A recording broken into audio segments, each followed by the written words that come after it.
nggak mempan dia apa-apain. Miskin malah alhamdulillah, Allah yang ngasih, Allah yang ngambil. Ya Nabi, anta nurun, anta badur. Ya Habib. Saudara-saudara kaum muslimin rahimakumullah, harta adalah amanat dan akan kita pertanggungjawabkan. Allah melebihkan rizki sebagian kita dari yang lain agar kita saling tolong menolong, bantu membantu.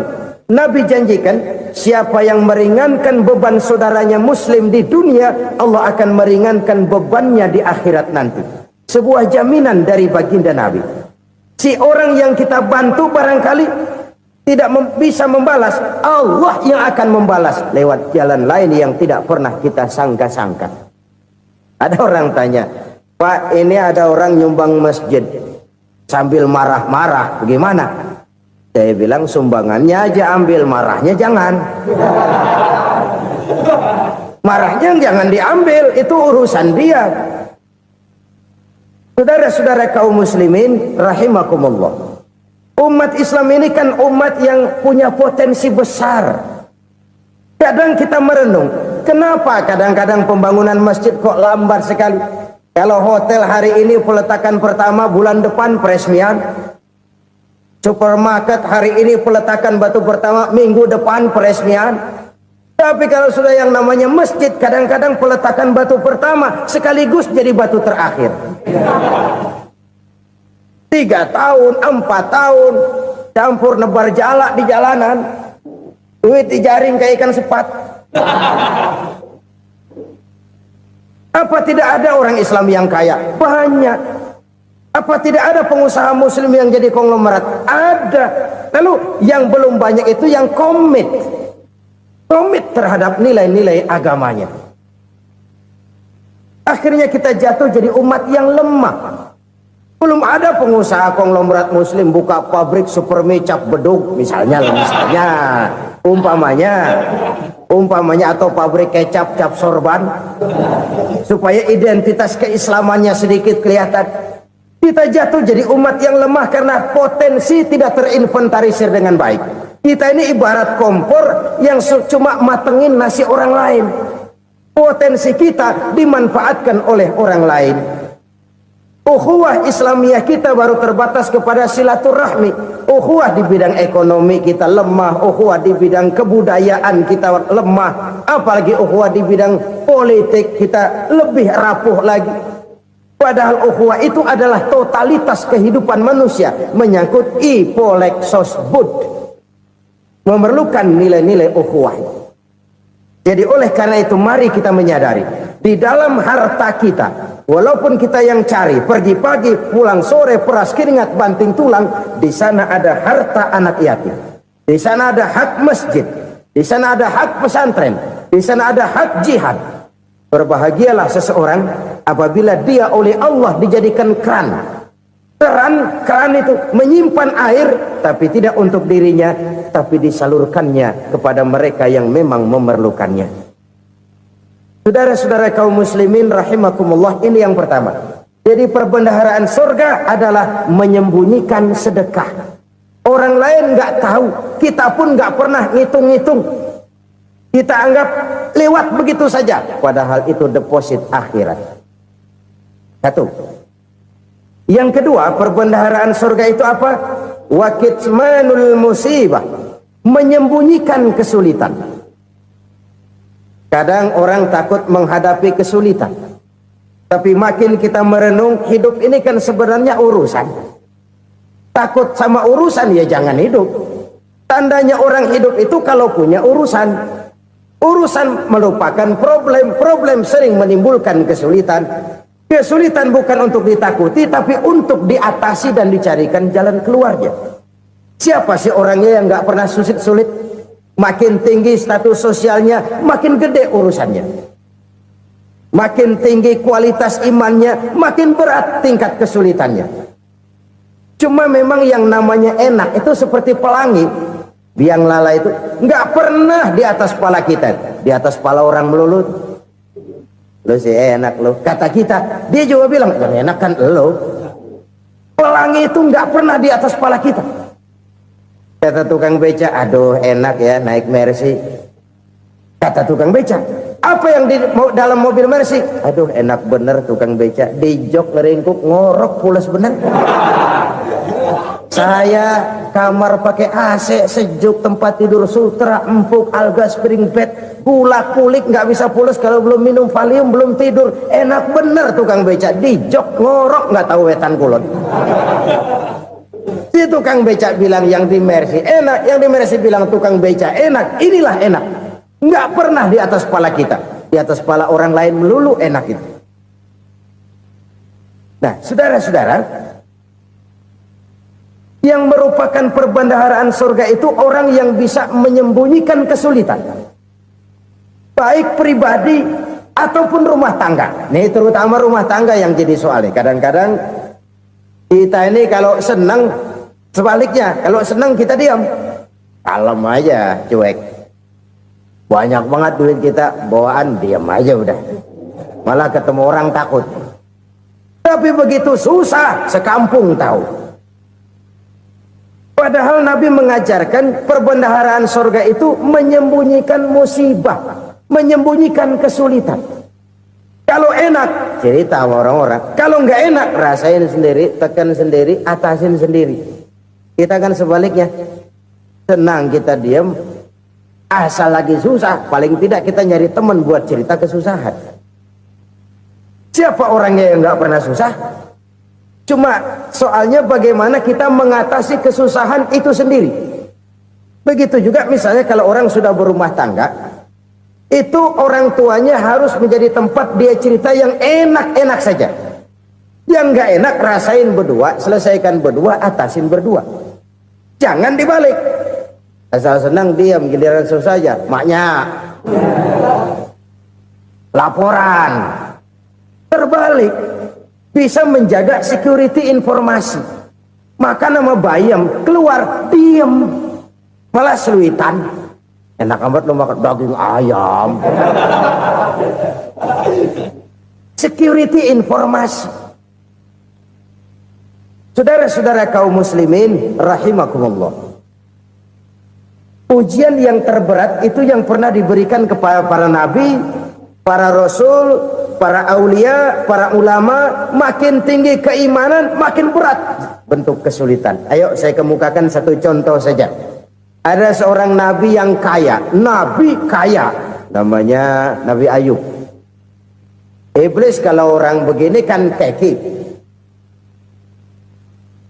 ibadahnya rajin, kaya. Nah, yang kayak begini susah digodain. Kalau ibadahnya rajin, miskin, enggali bisa disogok. Sini imannya mantap, ibadahnya rajin, kaya, nabi lagi. Oh, tapi namanya iblis nggak kurang akal. Laporan, Tuhan, kenapa Les?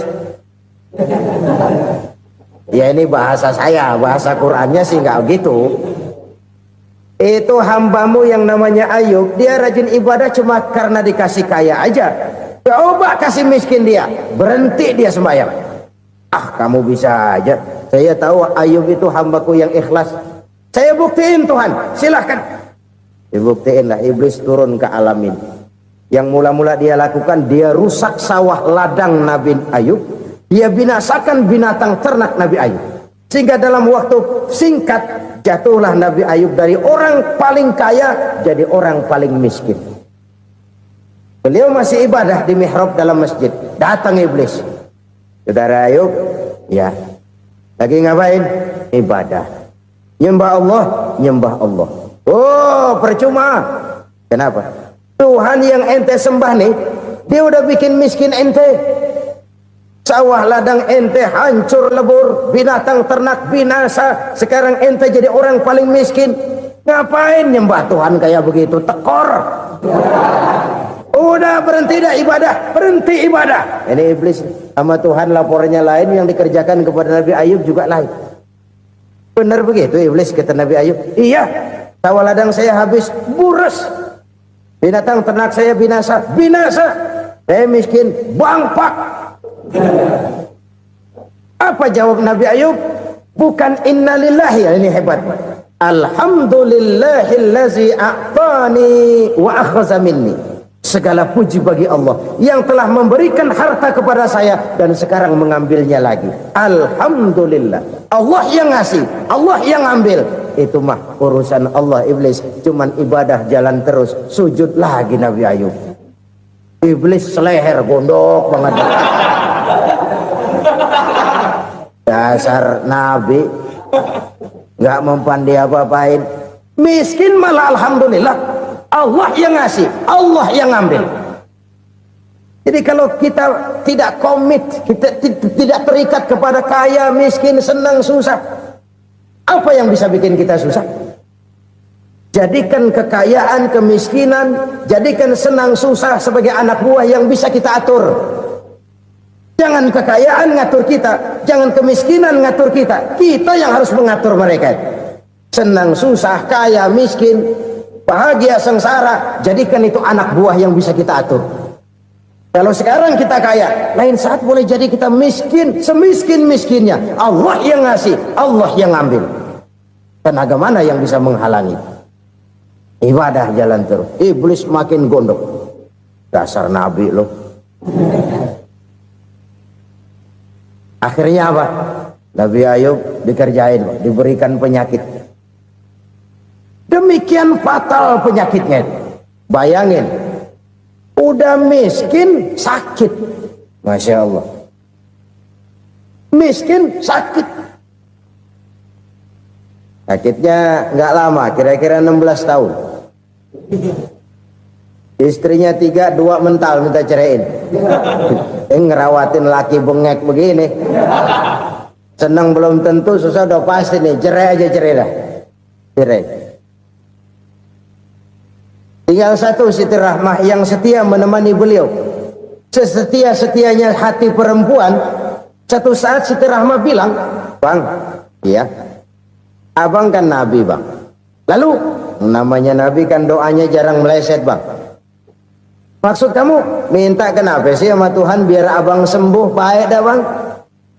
Siti Rahmah, "Iya. Saya sakit berapa tahun sih dah?" 16 tahun, Bang.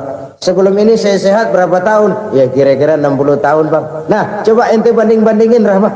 Saya dikasih sehat 60 tahun, dikasih sakit 16 tahun. Sudah nggak sabar mau doa kepada Allah minta sembuh. Saya malu kepada Allah.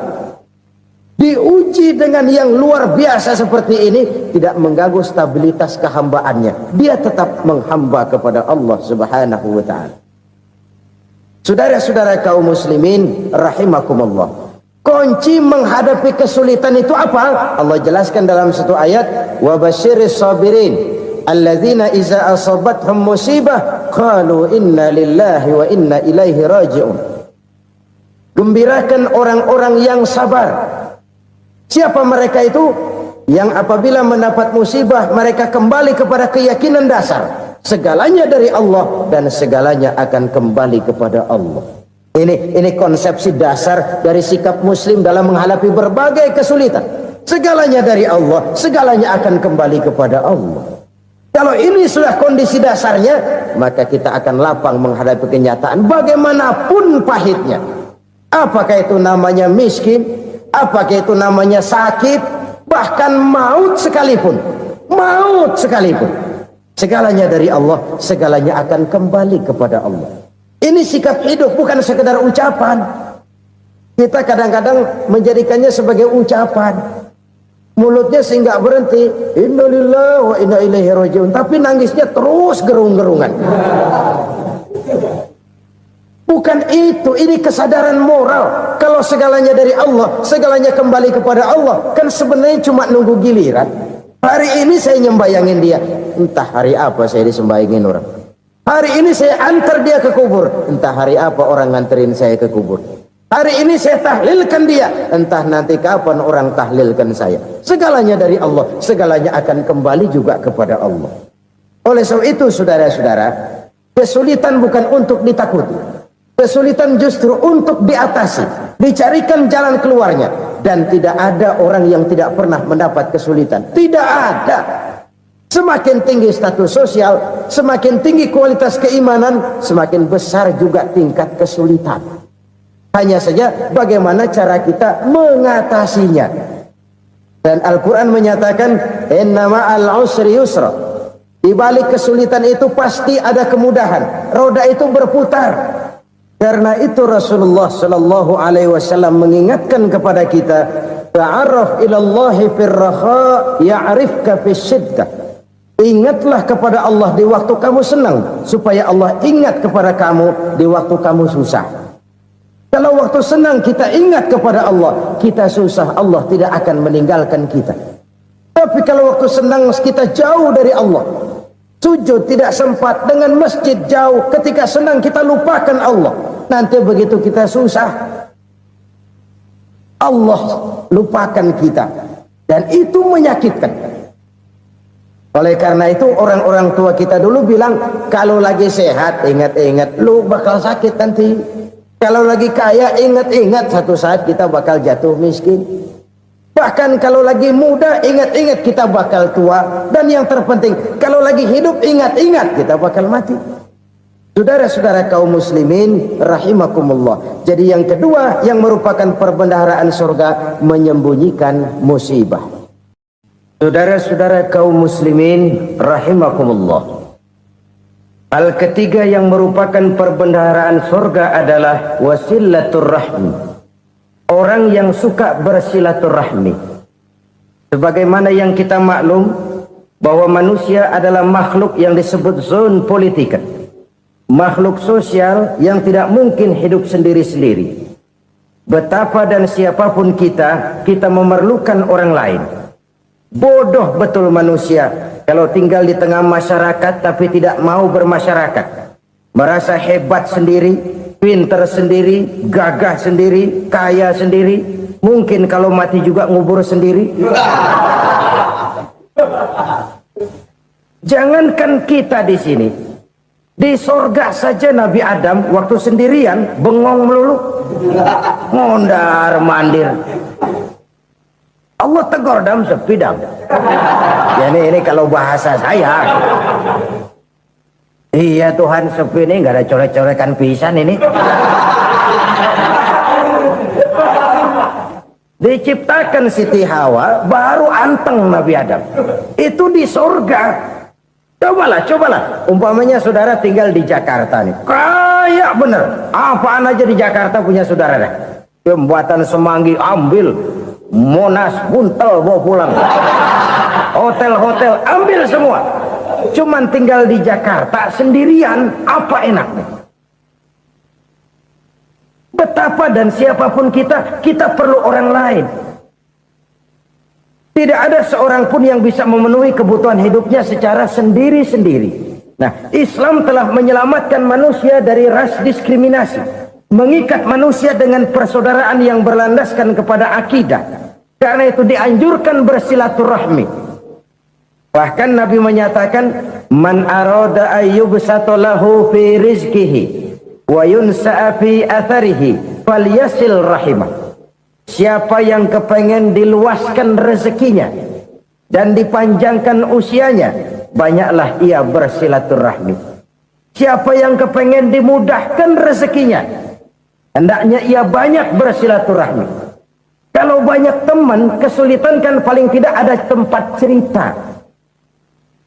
Udah susah, sendirian kita pikirin diri, nggak ada tempat tukar pikiran. Cepet banget sama bengek. Dilawan sendiri. Nah, secara makro kita bisa berkata, tidak mungkin ada kemenangan kalau tidak ada kekuatan. Tidak ada kekuatan kalau tidak ada kesatuan dan persatuan. Tidak mungkin ada kesatuan dan persatuan tanpa semangat silaturahmi. Kalau umat Islam mau menang, dia harus kuat. Kalau umat Islam mau kuat, dia harus bersatu. Kalau umat Islam mau bersatu, dia harus membudayakan silaturahmi ini.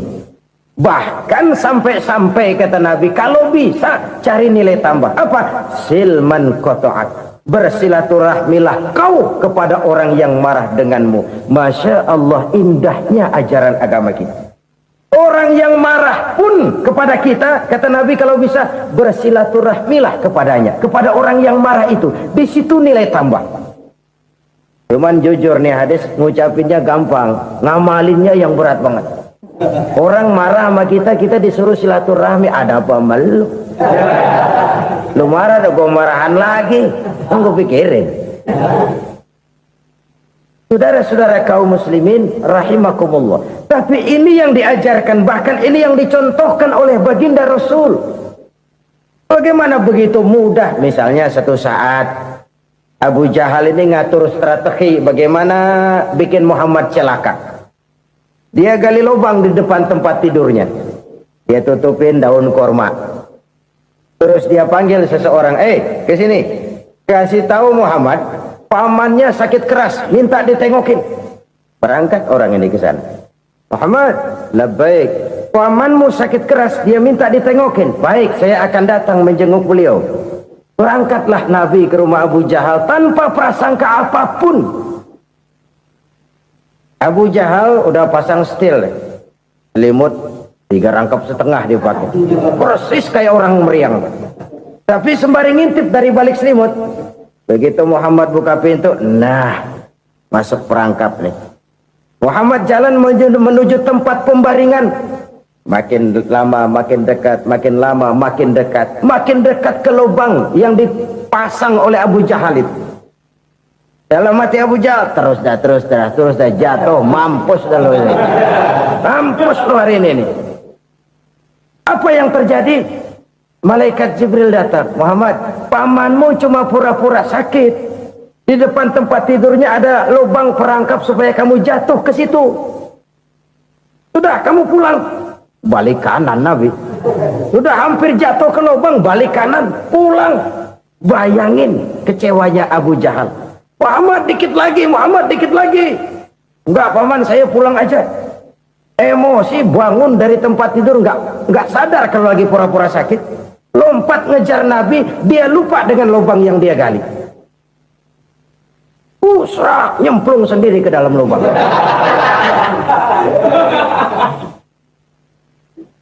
Nabi terus berlalu. Ini terjadi keanehan. Jatuh ke lubang yang dia gali itu sebenarnya nggak terlalu dalam ya, antara 3-4 meteran lah.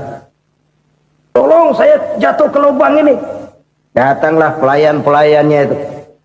Angkat saya dari sini. Oh, yang ngulurin tambang. Satu gulung, belum juga nyampe itu tambang. Kurang, beli lagi ke warung. Sambung, ulur lagi, nggak juga bisa sampai. Wah, ini kerjaan Muhammad ini. Tolong, siapa salah seorang kamu ke rumah Muhammad, kasih tahu encangnya kecebur. Minta ditolongin. Sampaikan kepada Rasul. Kenapa? Pamanmu jatuh ke lubang, Muhammad minta tolong diangkatin. Tambang udah nyambung-nyambung nggak nyampe juga. Ya, nanti saya datang, saya tolong. Cobain. Nyata-nyata orang berniat jahat mau mencelakakan dia. Datang dia menolong. Ini yang disebut air tuba dibalas air susu ya ini. Bukan sebaliknya. Air tuba dibalas air susu. Paman, kecebur ya? Iya Muhammad, tolong ini. Pegang tangan saya. Nabi ulurkan tangannya. Nyampe. Dipegang oleh Abu Jahal. Diangkat ke atas. Sampai atas. Apa kata Abu Jahal? Sihirmu memang hebat Muhammad. Udah ditolongin dikata sihir. Yang enak kita kemplang kan itu orang begitu. Urusan apa? Tapi inilah akhlak. Kalau bisa kamu bersilaturahmilah dengan orang yang marah kepadamu sekalipun. Orang marah kita tetap baik. So, kalau kita berbuat baik sama orang yang memang baik, rasanya sih biasa-biasa aja. Orang baik kita baik lagi, ya draw aja, belum ada nilai tambah di situ. Baru ada nilai tambah kalau kita bisa berbuat baik kepada orang yang nyakitin kita. Itu namanya kita setingkat di atas dia. Dia sakitin kita, kita berbuat baik sama dia. Dia pelit sama kita, kita baik sama dia. Dia marahin kita, kita deketin dia. Di situ kita punya nilai tambah. Jadi siapa yang ingin diluaskan rezekinya, kata Nabi, dan dipanjangkan umurnya, hendaklah ia banyak-banyak bersilaturahmi. Sederhana sebenarnya silaturahmi, tapi silaturahmi membangkitkan semangat kesatuan dan persatuan. Kesatuan dan persatuan melahirkan kekuatan. Dalam matematika, 1 ditambah 1 pasti 2. Tapi di tengah masyarakat, 1 orang takut ditambah 1 orang takut, hasilnya jadi 2 orang setengah berani. Kenapa setengah berani? Karena udah berdua. Tadi pan takut sendirian. Kalau dia kumpul turu-turu takutlah jadi berani. Kita yang lemah, kita yang tidak berdaya, kita yang miskin, kalau mau kompak bersatu, apa yang nggak bisa kita kerjain? Apalagi tinggal di kota besar, pilihan cuma 2, bertahan atau minggir. Bertahan atau minggir. Untuk bisa bertahan harus mampu bersaing. Untuk mampu bersaing harus punya keahlian. Keahlian harus ditunjang dengan pendidikan, ditambah oleh kekompakan sebagai umat. Udah miskin mencar mulu, orang injak kita. Orang nggak pandang urusan apa malu. Oleh karena itu, silaturahmi pada hakikatnya merupakan ruh dari ukhuwah yang diajarkan oleh agama kita.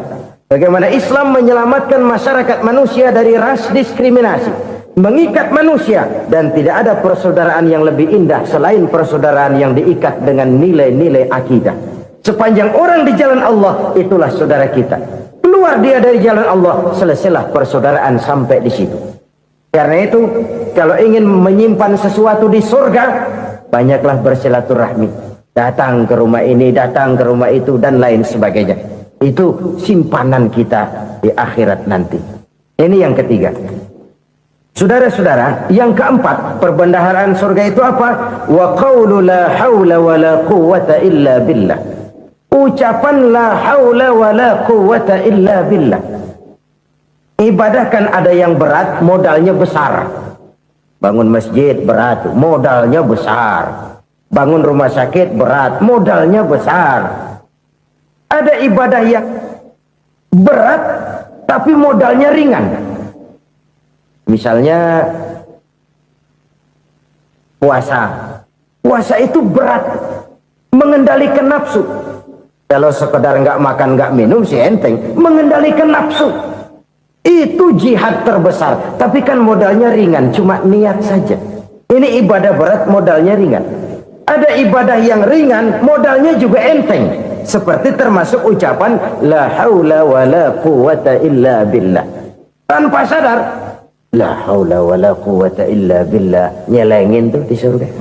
Nyelengin, kita nggak terasa. Nyelengin simpenan akhirat. La haula wa la quwwata illa billah. Nyimpen lagi. Kaget, la haula wa la quwwata illa billah. Nyimpen lagi. Banyak simpenan. Walaupun sebenarnya yang dimaksud di sini adalah kesadaran batin. Bahwa tidak ada daya dan kekuatan kecuali Allah. Itu intinya. Kita memulai pekerjaan disunahkan baca bismillah, kan begitu. Apa itu?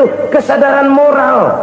Bahwa ini saya bisa kerjakan. Saya kerjakan ini dengan menyebut nama Allah. Kenapa? Kalau Allah tidak memberikan daya dan kekuatan, mana mampu saya kerjakan ini. Maka saya kerjakan ini dengan menyebut nama Allah. Bismillah. Kesadaran moral. Manusia hanya wajib berusaha, tapi nggak pernah wajib berhasil. Banyak hal-hal yang kalau kita renungkan secara rasio nggak mungkin, tapi jadi kenyataan. La haula wa la quwwata illa billah. Tidak ada daya dan kekuatan kecuali bagi Allah semata-mata. Kesadaran moral akan kelemahan dan keterbatasan makhluk bernama manusia. Kadang kita kagum dengan otak, tapi kita sering lupa sama yang bikin otak. Padahal bagaimanapun hebatnya otak, yang bikin otak pasti lebih hebat dari otak. Nggak percaya, silahkan otak-otakan. Inilah kecenderungan. Kita kagum dengan pesawat-pesawat mutakhir, bukan main besi gede banget terbang itu. Alangkah hebatnya. Lalu apa yang bikin otak tidak lebih hebat dari itu semua? Kita puji laut. Apa yang bikin laut tidak lebih hebat dari laut itu? La haula wa la quwwata illa billah. Tidak ada daya dan kekuatan kecuali Allah. Apa yang bisa kita lakukan kalau tidak karena daya dan kemampuan yang diberikan oleh Allah kepada kita? Lahirlah sikap tawadu, rendah hati, tidak melonjak menjadi angkuh dan sombong, sadar akan kelemahan dan keterbatasan diri. sebagai makhluk yang diciptakan oleh Allah Subhanahu wa taala. Jadi satu sisi ini ucapan yang berpahala, la haula, jadi wiridan. Pada sisi lain ini kesadaran moral, sikap mental, kesadaran batin bahwa yang punya daya dan kekuatan itu cuma Allah. Kita nggak pantas untuk sombong, sebab sombong itu pakaiannya Allah. Kita nggak sedang pakai pakaian Allah, kegedean. Dan makin kita renungi, makin terbentur. Apa sih yang bisa kita sombongin? Kita mau sombong apa? Kaya, pintar, itu kan semua relatif. Di atas langit masih ada langit lagi. Jadi oleh karenanya, marilah kita menyadari, manusia hanya wajib berusaha, tapi tidak pernah wajib berhasil. Yang berusaha saja tidak wajib berhasil, apalagi yang tidak berusaha. Islam bukan agama orang pemalas yang selesai sholat lalu enggelohom, nggelenggem ayem-ayem. Tapi Islam bukan agama orang sombong yang setelah berusaha lalu tidak memerlukan Allah. Kita bisa saja bikin proyeksi, tahun sekian kita bakal panen besar menurut perhitungan otak. Tapi ada kejadian lain. Apa? Tikus ngambek. Habis itu dimakanin tikus, panen gagal. Proyeksi rasional gagal oleh tikus-tikus yang ngambek itu. Bisa saja terjadi. Tahun depan kita panen besar, urung. Kenapa? Musim panas panjang. Dan sekarang ini koran-koran bikin berita musim mengalami penyelewengan. Bukan cuma manusia yang nyeleweng sekarang. Musim pakai nyeleweng. Mestinya kan musim hujan udah selesai, masih hujan-hujan juga. Musim. Nah sekarang kita boleh bikin proyeksi, kita bakal panen besar. Tahu-tahu musim panas panjang, sawah retak, air kering. Cari teknokrat yang paling botak, suruh pendekin tuh musim panas. La haula wa la quwata illa billah. Inilah kesadaran moral. Saudara, saya teringat satu saat ada seorang konglomerat. Umurnya ya kira-kira 70-an. Satu saat dia ditanya oleh wartawan, "Pak, umur Bapak berapa sih?" "Ya paling 10 tahun." 10 tahun? 10 tahun? Anak Bapak berapa orang? Satu saja? Satu. Harta Bapak berapa? Ya paling-paling bangsa 7 juta kali. 7 juta? Iya. Pak, kenapa Bapak bohongi saya? Bapak punya buku biografi. Koran-koran, majalah-majalah banyak memuat cerita riwayat hidup Bapak. Saya tahu umur Bapak 70. Kenapa bilang cuma 7 tahun? Saya tahu anak Bapak 8. Kenapa cuma bilang 1? Saya tahu harta Bapak miliaran, mungkin triliunan. Pabrik di mana-mana, bank di mana-mana. Kenapa bilang uang Bapak cuma 7 juta? Nah, kata si konglomerat tadi, "Kamu benar, Nak, kamu benar. Umur saya kalau jumlahnya memang 70, Nak. Cuman ingat-ingat saya, baru 7 tahun terakhir ini saya sujud. Baru 7 tahun terakhir ini saya berusaha dekat dengan Allah. Saya laksanakan perintahnya, saya jauhi larangannya. 7 tahun inilah rasanya yang ada nilainya di hadapan Allah. Yang 63 tahun matong, kelabu, kelem umur gue. Habis untuk maksiat, untuk munkarat. Maka ketika ditanya tadi, umur saya 7 tahun itu. Oh begitu Pak. Oh iya. Lalu anak Pak, anak Bapak kan 8. Kenapa bilang cuma 1? Nah, kalau jumlah hitungannya memang anak saya 8. Tapi dari 8 orang ini rasanya cuma 1 nih yang bakal jadi buah hati, belahan jantung, pelanjut cerita, penerus sejarah, bakal jadi anak soleh yang akan mendoakan saya. Cuman 1 rasanya anak saya ini yang bakal jadi buah hati saya, besar-besaran saya, yang akan mendoakan di kubur saya, yang akan mendoakan di akhirat saya. Yang 7 orang mana? Masya Allah, yang 1 tenggeng, yang 1 nyekek botol ngelolo, yang 1 nggak karu-karuan. Makanya saya bilang 1 anak saya yang akan bisa mendoakan saya. Oh begitu Pak. Iya. Nah harta Pak, harta Bapak kan triliunan. Pabrik bapak di mana-mana. Uang bapak hampir di tiap bank-bank besar. Kenapa bilang cuma 7 juta? Betul kau nak. Harta saya kalau jumlahnya memang miliaran, triliunan mungkin. Tapi yang saya ingat baru 7 juta tuh yang saya belanjakan di jalan Allah. Saya nyumbang masjid, saya santuni yatim piatu, saya bantu pembangunan pesantren, saya bantu pembangunan rumah sakit Islam. Itu yang akan saya bawa pulang ke akhirat, yang 7 juta itu. Yang triliunan itu nanti akan diperebutkan oleh anak-anak saya sebagai waris saya. Jadi harta saya 7 juta itu yang bakal nemenin saya di akhirat, yang akan saya bawa pulang jadi teman saya. Saudara-saudara kaum muslimin, jangan-jangan orang tua itu adalah kita-kita ini. Jangan-jangan kita-kita ini adalah orang tua itu. Jangan-jangan itu potret dari diri kita masing-masing. Dari sekian umur yang diberikan Allah, berapa tahun yang ada nilainya di hadapan Allah. Dari sekian anak-anak yang merupakan amanah, berapa yang akan mendoakan kita sebagai orang tuanya menjadi anak soleh. Dari sekian banyak harta yang diberikan Allah, berapa yang akan kita bawa pulang menghadapnya nanti, yang kita belanjakan di jalan Allah. Ini sebuah potret kehidupan. Karena itu kita kembali kepada la haula wa la quwata illa billah. Kita wajib berusaha, kita wajib berikhtiar. Selebihnya segala daya dan kekuatan hanya milik Allah saja semata-mata. Satu kesadaran batin dari setiap pribadi muslim. Setelah ia berusaha dan berikhtiar, ia menyerahkannya kepada Allah Subhanahu wa ta'ala. Jadi satu sisi ini merupakan wiridan ucapan yang mengandung pahala, pada sisi lain ini merupakan sikap batin dari seorang muslim di dalam ia menghadapi realitas kehidupan ini. Saudara-saudara kaum muslimin rahimakumullah, kalau ini kita jadikan satu basis kehidupan, maka ini akan menyelamatkan manusia dari kemungkinan tergelincir menjadi orang yang lupa diri dan lupa darat.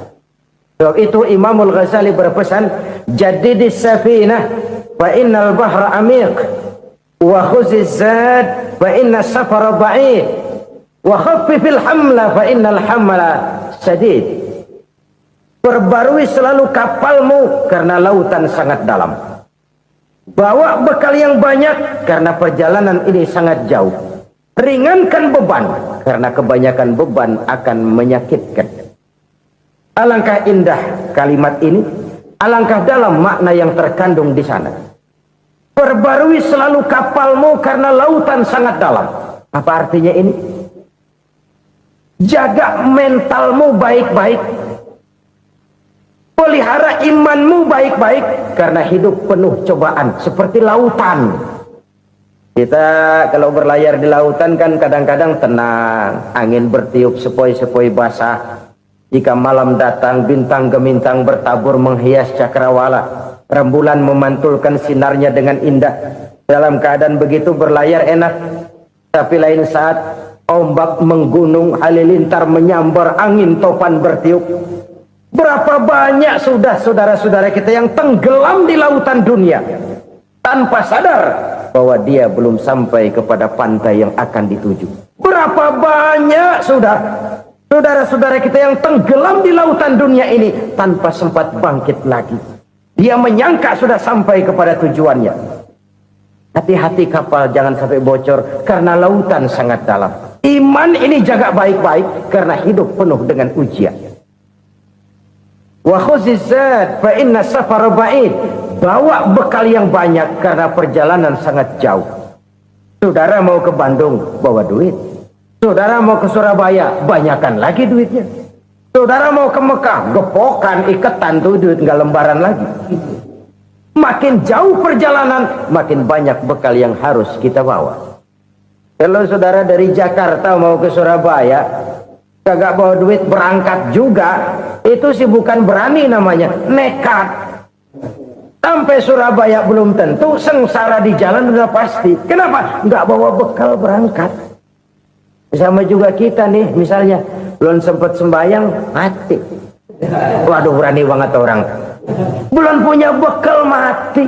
Sengsara di jalan. Atau bekal tidak cukup. Dari Jakarta saudara mau ke Surabaya, bawa duit 500 perak. Paling jauh Cikampek nyampenya itu. Paling jauh itu. Antara jauhnya perjalanan dengan bekal yang saudara bawa tidak seimbang. Hidup ini perjalanan panjang. A walking tour. Dimulai dari alam arwah. Sebelum jasad diciptakan, roh diciptakan lebih dulu. Dari situ pindah ke alam rahim. Dari alam rahim pindah ke alam dunia. Dari alam dunia pindah ke alam barzah. Baru menuju akhirat. Satu perjalanan panjang. Kalau bekal tidak bawa, sengsara di jalan. Bawa bekal yang banyak karena perjalanan ini sangat jauh. Wa khaffifil hamla, ringankan beban karena beban itu cuma akan menyulitkan. Kalau bekal itu sih keperluan, tapi beban nggak kita perluin, cuma ngeberat-beratin. Apa ini beban? Dosa, kecurangan, kebatilan, kezoliman, ketidakadilan, kesewenang-wenangan. Itu akan jadi beban kita di akhirat. Alangkah celakanya, perjalanan panjang, bekal tidak bawa, beban kelewat banyak, alamat sengsara di jalan. Pahala tidak ada, dosa berlipat ganda. Na'udzubillah, summa na'udzubillah. Kalau kita rangkum nasihat Al-Ghazali dengan kisah si konglomerat tadi, kita akan mengambil kesimpulan. Pertama, bekal terbaik dalam menghadapi gejolak kehidupan ini tidak lain adalah iman. Yang kedua, pahala dan dosa. Dua hal kontroversial. Pahala adalah bekal, dosa adalah beban. Tapi kita sekarang kan tidak begitu terangsang kepada yang abstrak. Orang berlomba mencari yang konkret-konkret saja, yang real. Kalau memang dosa, benjol dong, kira-kira begitu. Kira-kira begitu. Persis orang Yahudi dulu. Orang Yahudi itu kan pernah minta kepada Nabi Musa, Ya Musa, lan nu'mina laka hatta narallaha jahrah. Musa, kami nggak bakal mau beriman kepada Allah kalau belum kami lihat Allah ada nongkrong di depan kami. Kalau memang Tuhan ada, taruh dong di depan kami. Mau yang konkret-konkret saja. Kalau memang dosa, benjol dong. Kalau memang pahala, berasa dong. Orang terangsang kepada yang real, yang konkret-konkret saja. Karena itu, untuk mengejar dosa, orang mau bayar. Tapi untuk mengejar pahala, walaupun tidak bayar, orang segan.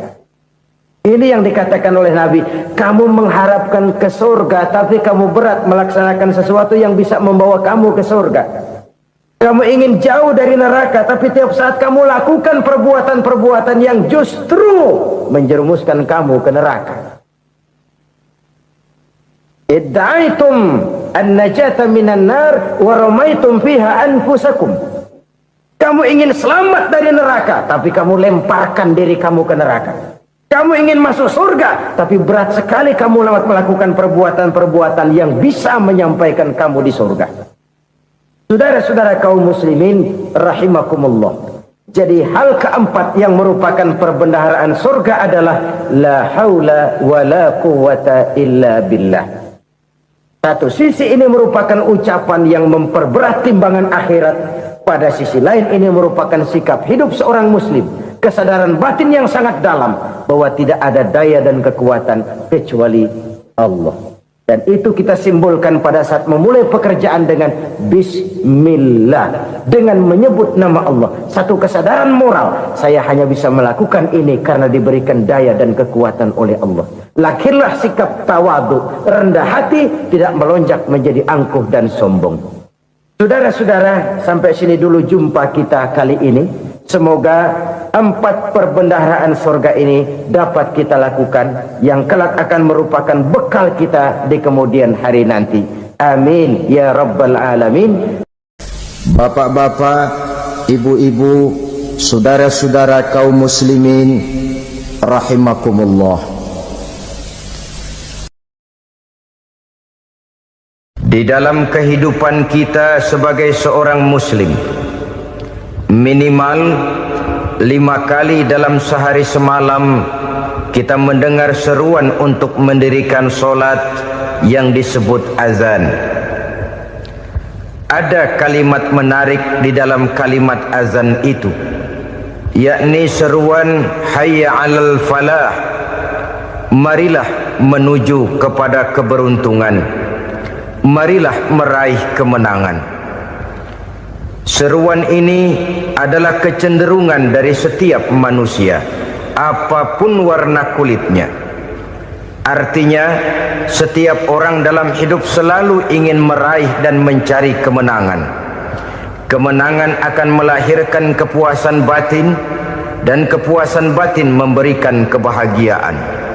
Sedangkan kekalahan melahirkan penderitaan batin, dan penderitaan batin menjerumuskan seseorang di dalam berbagai bentuk kerugian. Jikalau inilah seruan azan, maka masalahnya ialah apa yang menyebabkan kita meraih kemenangan. Al-Quranul Karim memberikan tuntunan dan ajaran kepada kita bahwa orang-orang yang memperoleh kemenangan itu tidak lain adalah orang-orang yang bertakwa. Hanyalah mereka yang bertakwa kepada Allah Subhanahu wa ta'ala pada akhirnya akan tampil sebagai pemenang. Lalu siapa orang yang bertakwa itu? Dijelaskan dalam awal-awal Al-Baqarah, orang yang bertakwa yang akan meraih kemenangan. Pertama, alladzina yu'minuna bil ghaib, yaitu orang-orang yang beriman kepada yang gaib, percaya bahwa ada alam yang gaib, alam yang abstrak, alam yang tidak bisa dijangkau oleh salah satu daripada panca indera kita. Mereka percaya dan beriman kepada adanya malaikat, beriman kepada adanya iblis dan jin, beriman kepada adanya alam kubur, beriman kepada adanya alam mahsyar, beriman kepada adanya alam akhirat, beriman kepada adanya surga dan neraka. Beriman bukan cuma sekedar beriman dalam ucapan bibir saja, tetapi beriman yang nilai iman itu mampu mewarnai gerak dan gaya hidupnya. Iman yang meresap sampai ke tulang sumsum, kemudian memberikan dampak positif di dalam kehidupan manusia. Alam, kita tahu, adalah sesuatu yang selain Allah, dan Allah bukanlah alam. Apapun namanya selain daripada Allah, itu adalah alam. Alam pada hakikatnya terbagi menjadi dua. Ada alam syahadah, alam nyata, alam konkret, alam yang bisa dijangkau oleh salah satu indera kita. Kemudian ada alam ghaib, alam yang tidak bisa dijangkau oleh panca indera kita, alam metafisika, alam abstrak, alam yang wajib kita imani keberadaannya. Kita percaya bahwa malaikat itu ada, kita percaya kepada jin, bahwa jin itu ada, kita percaya kepada adanya iblis dan setan. Bukan percaya kepada iblis dan setannya, percaya bahwa iblis dan setan itu ada. Itu termasuk salah satu daripada sifat orang yang bertakwa kepada Allah. Saudara-saudara kaum muslimin rahimakumullah, kecenderungan pembangunan yang lebih bersifat materialistis biasanya menggeser aspek kehidupan rohani. Orang berpikir empiri, dan dalam pola pikir yang demikian maka alam gaib tidak lagi mendapat perhatian. Aspek kehidupan yang bersifat rohaniah malah mulai ditinggalkan. Akibatnya terjadilah kepincangan di dalam kehidupan kita. Pernah ada satu pengalaman pribadi dalam perjalanan kembali ke tanah air. Dalam pesawat di sebelah kanan saya duduklah seorang Jerman namanya Heiner Simonsen. Iseng saya ajak kenalan, saya ajak ngobrol, saya tanya dia. Saya bilang, Mas Heiner ini, kalau pesawat yang kita tumpangi ini jatuh ke bawah, kira-kira apa yang bakal terjadi, Mas? Dia bilang, kita semua akan mati. Begitu? Iya. Oke. Apa itu mati? Tanya saya. Dia bilang untuk tahu apa itu mati, kita harus tahu lebih dahulu apa itu hidup.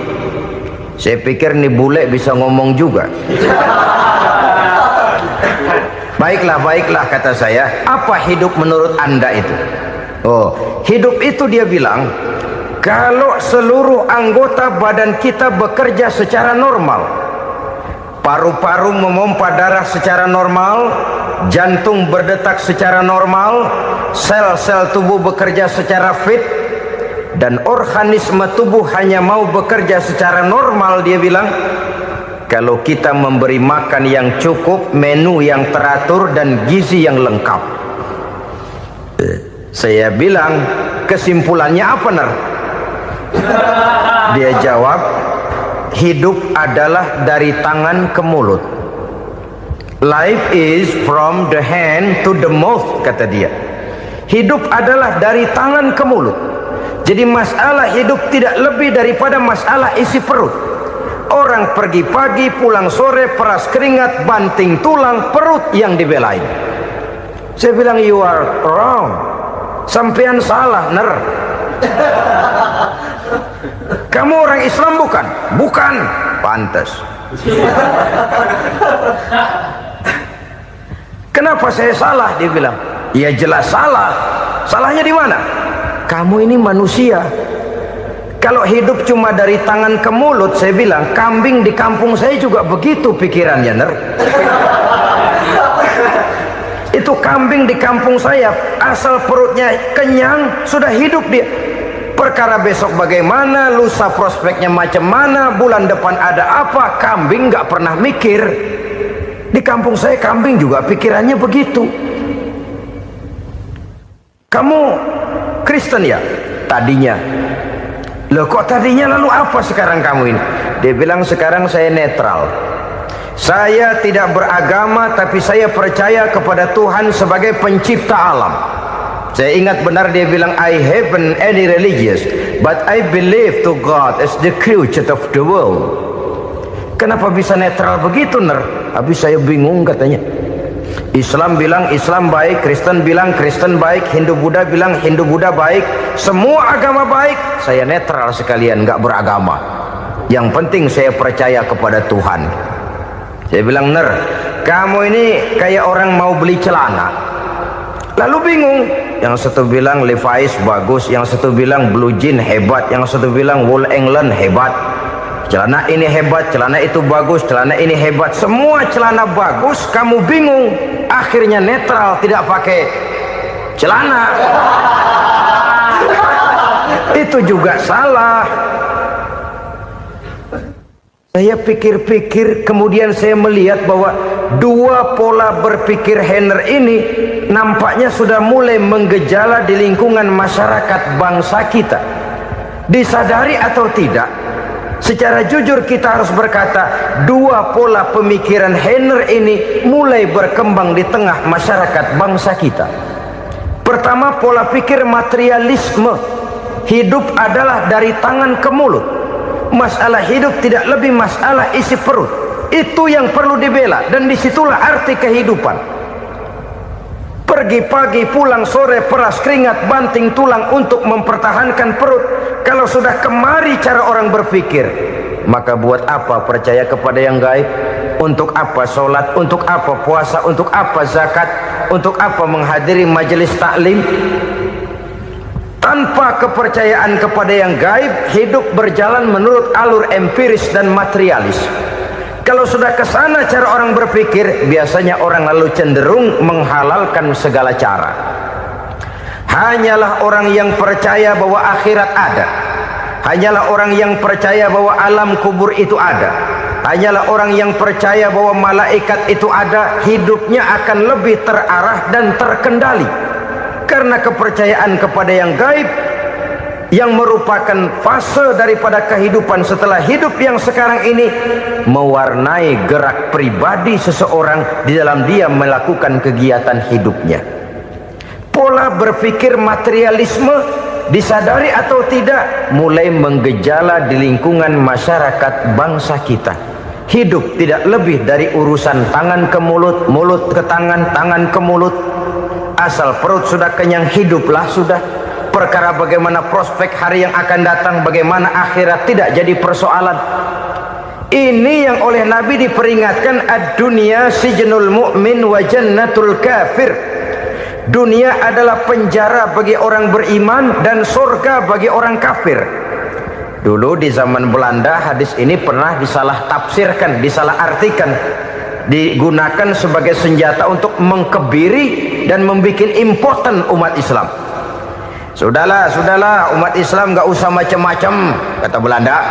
Dunia ini kan penjara buat orang Islam, surga buat orang kafir. Di penjara jangan bertingkah.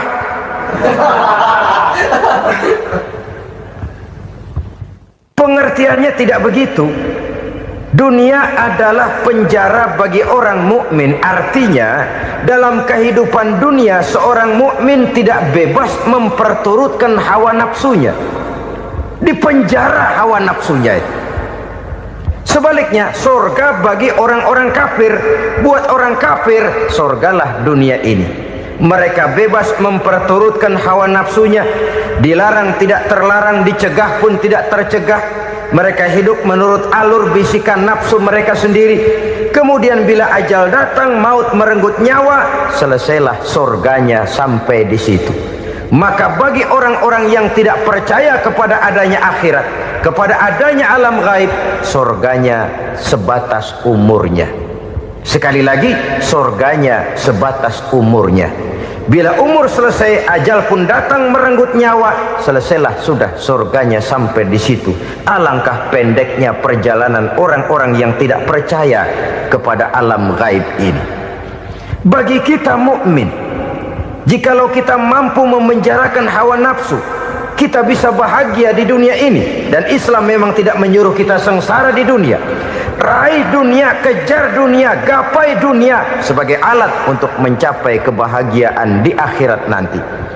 Hidup adalah satu perjalanan panjang yang terbentang sejak kita terlahir dari alam rahim sampai kepada alam akhirat nanti. Andai kata kita gagal meraih kebahagiaan di dunia, toh kita masih punya akhirat. Tapi jangan jadi dalil yang melemahkan semangat.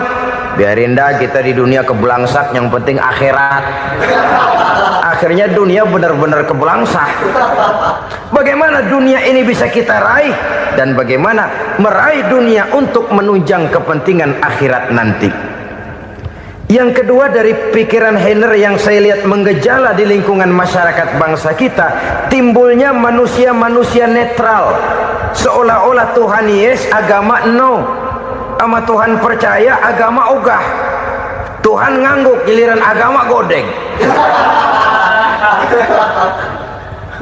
Padahal hampir dalam setiap ayat dalam Quran, kata-kata amanu biasanya bergandeng dengan wa amilus sholihat, iman dan amal soleh. Ini sebagai isyarat Tuhan dan agama jangan pernah dipisah-pisah. Apabila kita bertuhan, maka kita harus beragama. Apabila kita beragama, maka agama itu harus bersumberkan dari Tuhan yang kita imani itu. Tidak mungkin kita pisah, Tuhan yes, agama no. Sama Tuhan percaya tapi agama bikin sendiri. Sembayangnya cukup bengong 2 jam madep ngulon.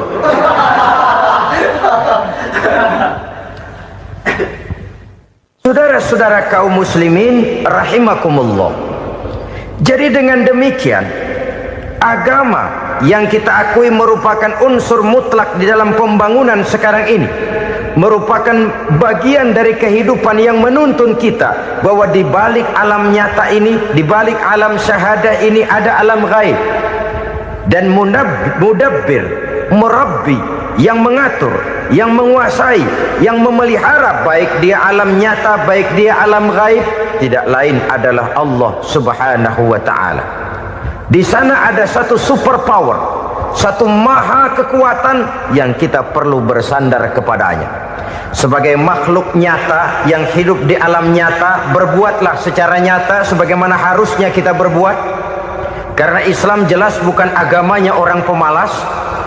Islam jelas bukan agamanya orang yang mengajarkan setelah selesai sholat boleh duduk, nggelenggem ayam-ayam, ndelohom. menghitung bintang di langit sambil menunggu keajaiban. Tidak. Islam adalah agama yang mengajarkan apabila solat sudah selesai kamu kerjakan, bertebaranlah di permukaan bumi, cari karunia Tuhanmu. Jangan hidup berpangku tangan menunggu keajaiban, karena hidup bukan undian. Jangan berharap untung besar tanpa mau peras keringat. Tapi di sebalik itu toh kita juga harus yakin bahwa di sisi usaha nyata yang kita lakukan ada satu super power, satu maha kekuatan gaib yang menentukan berhasil dan tidaknya usaha kita. Kepercayaan kepada hal semacam inilah yang mendorong kita untuk mempunyai sandaran vertikal, agar jikalau usaha ini berhasil, kita tidak lupa diri dan lupa daratan.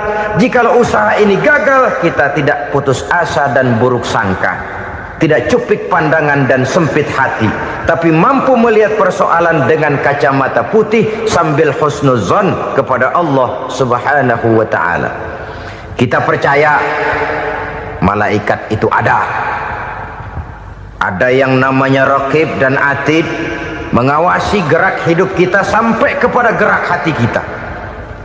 Ini memberikan sugesti agar kita berhati-hati, tidak sejengkal tanah pun kita bisa berlindung dari pengawasan Raqib dan Atid. Ada Munkar Nakir yang akan menyoal kita di alam kubur. Ada malaikat Malik, penjaga neraka. Ada malaikat Ridwan yang menjaga surga. Kita percaya kepada adanya jin, kita percaya kepada adanya setan, iblis. Percaya kepada adanya, bukan mempercayai si setan, si iblis lalu menjadikannya sebagai teman. Tidak. Percaya bahwa mereka itu ada dan merupakan makhluk Allah yang gaib, yang diciptakan Allah Azza wa Jalla. Kepercayaan kepada alam gaib memberikan motivasi terhadap gerak lahir manusia, sehingga dengan motivasi kepercayaan kepada yang gaib, gerak lahir jadi lebih terarah, jadi lebih terpelihara. Pernah seseorang bertanya, "Pak, apakah adanya akhirat bisa dibuktikan secara ilmiah?" Saya bilang tidak bisa, tidak bisa.